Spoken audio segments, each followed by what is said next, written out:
आज था चौथा और फाइनल टी20 मैच पाकिस्तान और साउथ अफ्रीका के दरमियान में। और मुझे यकीन था कि आज का मैच तो हम जीतेंगे जीतेंगे।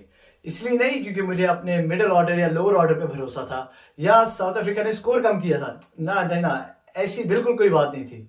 सिर्फ इसलिए भरोसा था आज क्योंकि रमजान का महीना, ऊपर से जुम्मे का दिन। हो ही नहीं सकता कि पाकिस्तान मैच हार जाए, लेकिन आसानी से जीत जाए। ये ऐसी टीम तो हमने रखी ही नहीं कि जो आसानी से कभी मैच जीते। ऐसा बिल्कुल नहीं होना था। और हस्ब मामूल ऐसे ही हुआ। आखिरी ओवर तक बॉल गई और पाकिस्तान आखिरी ओवर में ये मैच जीता। हालांकि टारगेट सिर्फ था 145 रन का। ऐसी टीम है जो 204 चेस करना हो तो 18 ओवर में और 9 विकेटों से भी चेस कर सकती है। 145 करना हो तो मर मरा के, दुआएं करके, सजदे करके, नफल पढ़ के फिर आखिरी ओवर में जाके जीतती है। लेकिन टीम ऐसी ही मजे की लगती है क्योंकि मुफ्त की एंटरटेनमेंट है। धचके लगेंगे तभी जीतेंगे। बात करते हैं कि आज में मैच हुआ कैसे। हुआ ये कि साउथ अफ्रीका ने पावर प्ले दोबारा बहुत शानदार खेला और 6 ओवरों में हस्ब मामूल 50 से ज्यादा स्कोर उनके फिर लगे हुए थे। शुरू में शाहीन हो, हसन हो या रऊफ हो, सबको थोड़ी थोड़ी मार अपने हिस्से की पड़ती रही। नवाज ने अर्ली विकेट ली, मार्करम से हमारी जान छुड़ाई, लेकिन वैंडेडूसन अभी रहता था। वैंडेडूसन ने एक क्लास की नॉक खेली, 33 बॉल्स पे 50 किया। सारा कॉन्टेक्स्ट था मिडिल ओवर्स का। 12 ओवर में उनका 100 for 2 था। और क्रेडिट देना पड़ेगा पाकिस्तान को मिडिल ओवर्स की और एंड ओवर्स की बॉलिंग का। फहीम अशरफ ने आज आउटस्टैंडिंग बॉलिंग की। 17 रन देके 3 आउट किए और वो क्रूशल टाइम पे आउट किए जहां स्ट्राइक रेट और रन रेट वो इंक्रीज करना चाह रहे थे। कमाल बॉलिंग फहीम अशरफ की। एक ही ट्रू ऑलराउंडर मिल गया है।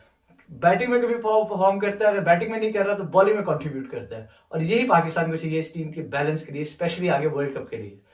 तो फहीम ने 3 आउट किए, साथ साथ हसन अली ने भी कम बैक किया और 3 आउट किया बैक एंड पे, क्योंकि शुरू में काफी मार पड़ चुकी थी। तो ऐसे मार खा के वापस कॉन्फिडेंस से ऐसी बॉलिंग करना बहुत ही अच्छी बात है और एक क्रेडिट देते हैं उसकी फाइटिंग स्पिरिट को। हारिस रऊफ की बात करूंगा जरूर। एक बहुत ही क्रूशियल विकेट ली वैंडेडूसन की। एक की मोमेंट था कि जब वो 33 बॉल पे 50 कर चुका था और कोशिश कर रहा था इस 50 को 100 में कन्वर्ट करने का। बड़ा की मोमेंट पे वो बड़ी विकेट थी और उससे हमें बहुत ज्यादा फायदा हुआ। और ये विकेट से कोलैप्स साउथ अफ्रीका का शुरू हो गया।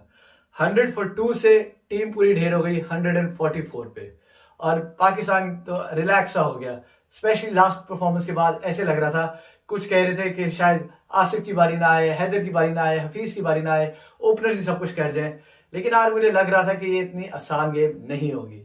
उम्मीद थी कि शायद क्लिनिकल परफॉर्मेंस होगी, लेकिन पाकिस्तान बीइंग पाकिस्तान अपनी हैसियत के हिसाब से खेलता है। पाकिस्तान की बैटिंग की बात करते हैं तो पाकिस्तान की जब बैटिंग शुरू हुई तो रिजवान अनफॉर्चुनेटली स्टार्ट में आउट हो गया। बात शुरू हुई फखर और बाबर की। और मेरे हिसाब से अगर पाकिस्तान का ओपनिंग कॉम्बिनेशन देखना है फ्यूचर मैचेस के लिए और खास तौर पे वर्ल्ड कप के लिए, फखर विद बाबर या रिजवान ही होना चाहिए। खैर, आज फखर को मौका मिला पावर प्ले में खेलने का और क्या शानदार नॉक खेली। इतनी कमाल 30 ऑड बॉल्स पे 60 रन किए और एक आउटस्टैंडिंग इनिंग्स खेली। और ये मैच एक किस्म का साइड पे ढेरी कर दिया, वन साइडेड बना दिया सिर्फ अपनी इनिंग्स पे। फखर आउट हुआ जब पाकिस्तान का स्कोर था 92 और बाकी थोड़ा सा 40-50 स्कोर रह गया था और पाकिस्तान के पास अभी 8 विकेटें बाकी थी। तो हर बंदा रिलैक्स था कि यार ये स्कोर तो पूरा हो ही जाएगा। लेकिन मिडिल ऑर्डर का क्या कोलैप्स हुआ। पाकिस्तान की 5 विकेटें गिरी सिर्फ 37 रन पे। मुझे उम्मीद थी कि शायद हफीज स्कोर करे, उससे भी स्कोर ना हुआ। उसके बाद हैदर आया, उसने भी आसिफ की तरह खेलना शुरू कर दिया। आसिफ आया तो बस फिर आसिफ आसिफ ही है। पुल शॉट खेलता रहा, लेकिन कॉटन बॉल हो गया पुल शॉट पे। ये खैर निराला तरीका आउट होने का, लेकिन आसिफ ही कर सकता है। पाकिस्तान का middle order total bundle up हो गया और ये आज नहीं हुआ, जब से ये टी20 सीरीज हुई है। मिडिल और लोअर मिडिल ऑर्डर का मसला हमेशा रहा। ये एक बहुत लर्निंग पॉइंट है आगे की सीरीज के लिए कि ये बात सोलिडिफाई की जाए। खैर, आसिफ अली के आउट होने के बाद फहीम पे उम्मीदें थी कि फहीम ये स्कोर पूरा करेगा और रन बॉल चाहिए था। इतना कोई डिफिकल्ट टास्क था नहीं क्योंकि बल्क ऑफ द स्कोरिंग फखर कर चुका था।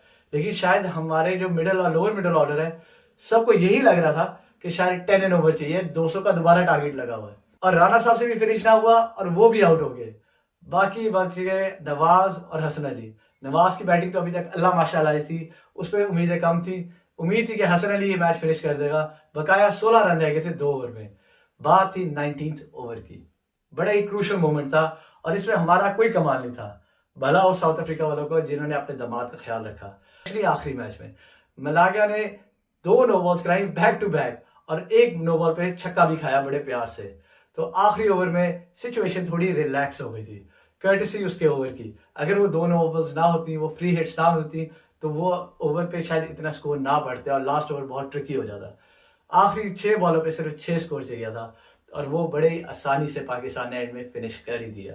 नवाज ने फिनिश किया एक छक्के के साथ और मुझे तो ऐसे ही लगता है कि इस नॉक के बाद कहीं इसकी जगह पक्की ना हो जाए।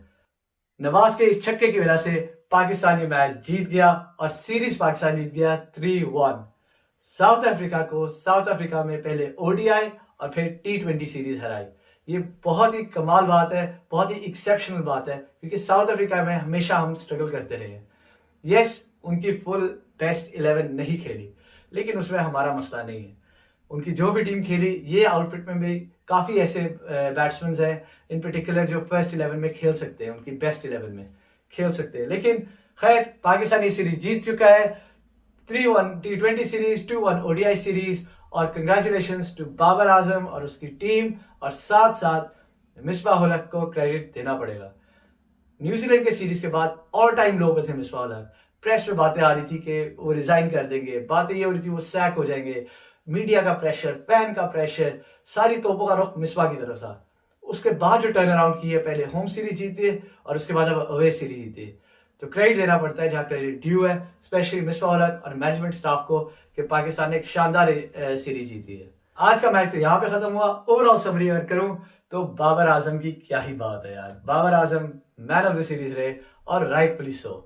बहुत बहुत रिकॉर्ड तोड़े, नंबर 1 ओडीआई रैंकिंग्स में जगह पक्की की, साथ साथ T20 की वो क्या ही नॉक से थर्ड T20 में खेली है, अभी भी जो उसकी फील है वो खत्म नहीं होती, और वो एज ए कैप्टन बेहतर से बेहतर हो रहे हैं। बाबर पे अगर कोई क्रिटिसिज्म बनता है तो उनकी प्लेइंग 11 उनको थोड़ी बेहतर चूज करनी चाहिए। जिस तरह के प्लेयर आसिफ अली है, अब उनको यकीन हो जाना चाहिए कि ये अब और चांसेस नहीं देने चाहिए। यस, मिसबाह ने मैं भी सपोर्ट किया हो, लेकिन अल्टीमेटली फील्ड पे बाबर ने सबको खिलाना है, तो ये उसको ध्यान में रखना पड़ेगा कि उसके बेस्ट 11 कौन है जो उसको वर्ल्ड कप जिताएंगे। हर सीरीज के रिव्यू के बाद पॉजिटिव और नेगेटिव जरूर होते हैं। पाकिस्तान के लिए ये पॉजिटिव था कि बाबर आजम एक प्राइम फॉर्म में, फखर जमान आउटस्टैंडिंग फॉर्म में, रिजवान की शानदार सीरीज, और साथ साथ फहीम का भी कमबैक एज ए बॉलर बहुत अच्छा लगा। सिलेक्शन के हिसाब से बहुत क्वेश्चन मार्क्स हैं। उस्मान कादिर को उसका ड्यू राइट नहीं मिला मेरे हिसाब से इस सीरीज में, वरना अच्छा मौका था कि सारे T20 के मैचेस वो खेलता और उसको पता लगता कि इस तरह की कंडीशंस में वो कितना इफेक्टिव बॉलर है।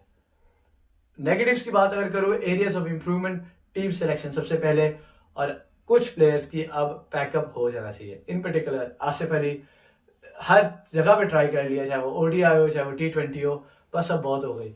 हैदर अली को भी और चांसेस मिलने चाहिए और मिलेंगे भी जरूर, क्योंकि अभी यंग ब्लड है, बहुत सीखने को है और बेहतर से बेहतर हो जाएगा। उसके पास सब शॉट्स हैं, सिर्फ दिमाग की थोड़ी कमी लग रही थी आज। दिमाग को बेहतर यूज करना चाहिए। मेरे हिसाब से उसको कंटिन्यूस चांसेस देने चाहिए, क्योंकि वो डेफिनेटली प्रूव करेगा कि वो एक अच्छे कैलिबर का प्लेयर है। टेम्परामेंट बेहतर होगा तो इंशाल्लाह परफॉर्मेंस और अच्छी होगी।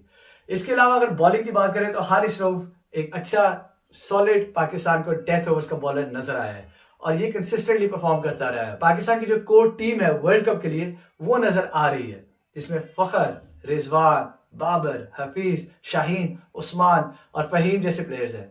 इन प्लेयर्स के साथ पाकिस्तान वर्ल्ड कप जीत सकता है। कमी है तो एक अच्छे सॉलिड फिनिशर की, जो इस क्रंच मोमेंट्स में आते ही स्ट्राइक रेट इंक्रीज करे, चौके छक्के लगा सके और कम टाइम में अच्छा स्कोर कर सके। अगर ये वाली प्रॉब्लम पाकिस्तान सॉल्व कर लेता है तो पाकिस्तान के ऑल एंड्स कवर्ड है। स्पिनर्स पाकिस्तान के पास हैं, डेथ ओवर्स पाकिस्तान के पास है, न्यू बॉलर्स पाकिस्तान के पास है, और ओपनिंग बैट्समैन की शक्ल में पाकिस्तान के पास है, वर्ल्ड क्लास कीपर पाकिस्तान के पास है, और एक आउटस्टैंडिंग बैट्समैन और कैप्टन पाकिस्तान के पास है। तो बहुत से पॉजिटिव्स है इस सीरीज से टेक अवे करने के लिए, बहुत कॉन्फिडेंस भी है, और वर्ल्ड कप के लिए ये मोमेंटम अब बिल्ड हो रहा है। अगली सीरीज पाकिस्तान की होगी जिम्बाब्वे के साथ, देखते हैं वो सीरीज कैसे जाती है। शाहीन को होपफुली अब रेस्ट मिलेगा, काफी खेल चुका है, लेकिन देखते हैं वो सीरीज कैसे जाएगी। आज के लिए सिर्फ इतना ही। Thank you so much.